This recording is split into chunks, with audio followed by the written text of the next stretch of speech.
So, with Star Wars almost here, I think it's time to give my little input of, what I would like to see in an upcoming anthology film. So, let's get talking about this.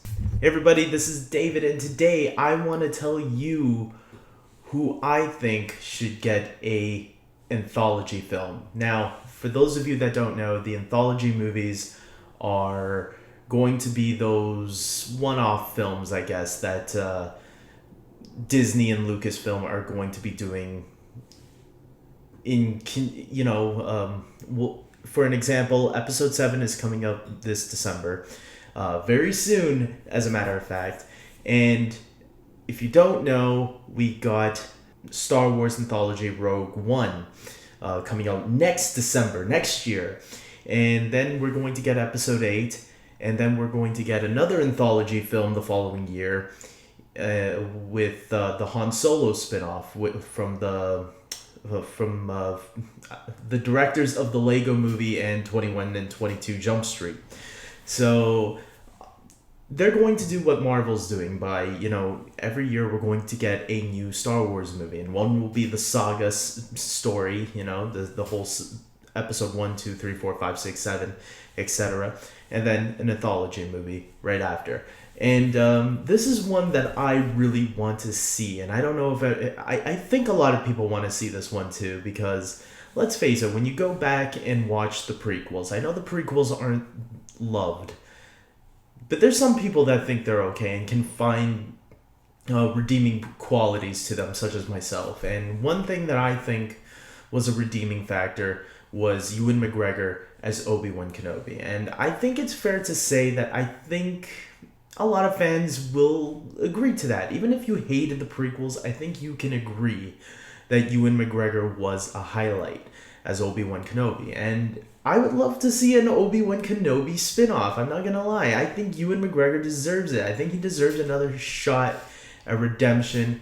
And why not? I think there's a lot of story you can tell with Obi-Wan Kenobi. I don't want to believe that the guy has been sitting around on Tatooine until Luke was old enough to get up and leave. I just don't want to believe that. I think there's a lot of room there that, 20 years go by. Obi-Wan can't be stuck on Tatooine for 20 years. So let's see what he's been doing. And, there's a perfect storyline, which I think a lot of people can agree. If you watch the Star Wars Clone Wars cartoon, Darth Maul returned. He returned from the dead. And he's still alive he's still alive at the end of Clone Wars. We see him get captured by Darth Sidious or Palpatine, and he does something to him. Now, there is a comic that apparently explains what happens to him. From what I heard, even at the end of that comic, Darth Maul still survives. So he's still out there. That means he can. And Clone Wars is canon. Disney said yes. Clone Wars and Star Wars Rebels are canon, which means they are part of the overall storyline. So whatever happens in the shows can be mentioned down the road by either the films or other shows that will eventually go on. And yeah, I think Darth Maul would be a great villain to go up against Ewan McGregor. You could do a really cool revenge storyline. And except there would be one minor thing. I think instead of getting Ray Park back, even though I loved Ray Park, and I met Ray Park, I think Ray Park is awesome as Darth Maul.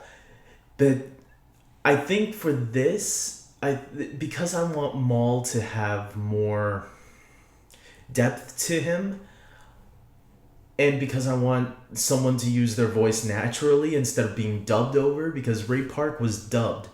I forgot the actor's name right now, but he was in Guardians of the Galaxy. You can look him up. His name, I'm not even going to try to remember, but yeah. I would cast Mark Strong as Darth Maul. I think he would be perfect for the role. Not only does he look it, I think anybody can look the part for Darth Maul because he's a painted face, right?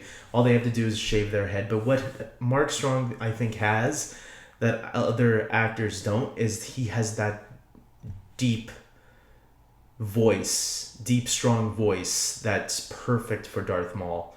If you go back and listen to Darth Maul's voice, I know he speaks very low. Like he only has what, two or three lines in Phantom Menace.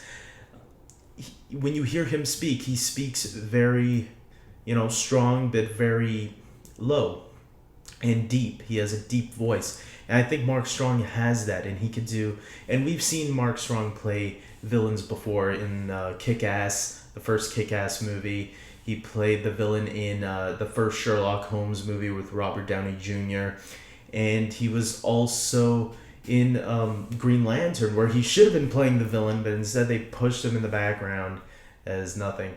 And he was also in Kingsman as a good guy role. That was more like, mentor, good guy. But yeah, for the most part, I think people recognize him more as villain roles. And I think this would be great for him. I know I'm probably typecasting him in the villain role again, but I think he's just perfect for it. It would be great for Darth Maul, especially the depth that they gave him in the Clone Wars. It would help him even more being played by a strong actor, I think. And so that's, my thoughts. That's what I think they should do. And Ewan McGregor, the guy is awesome, and who doesn't feel sorry for him for being in the prequels? I like the prequels, but I know a lot of people didn't. So, with that being said, guys, tell me what your thoughts are. Do you think Ewan McGregor? Do you think Disney and Lucasfilm should bring him back and put him in a Disney film? I hope you guys really agree with me on this. And if you do, spread this video around and let people, know that we want Ewan McGregor back. Because if we make our voices loud enough, I think we can let Disney and Lucasfilm know that, hey, this is a movie that we're probably interested in. So they probably know already, but who knows? Another video can now be out there and let them know even more, because I think studios do listen to feedback. Whether they take that feedback or not is a different story, but I think they do listen to it. So with that being said, I think I'm going to end it here. If you like this video, please like it. If you don't still like it, and subscribe to my channel, and maybe follow me on Twitter at iCrazyDavy, because I talk about a lot of movie news and television news and whatever, my favorite movies and television shows on Twitter all the time, and maybe you're interested in some of that stuff too. So until next time, guys, Star Wars is almost here. We got this day is over, so 2 more days left. 2 more days until Star Wars. I can't wait. So may the Force be with you.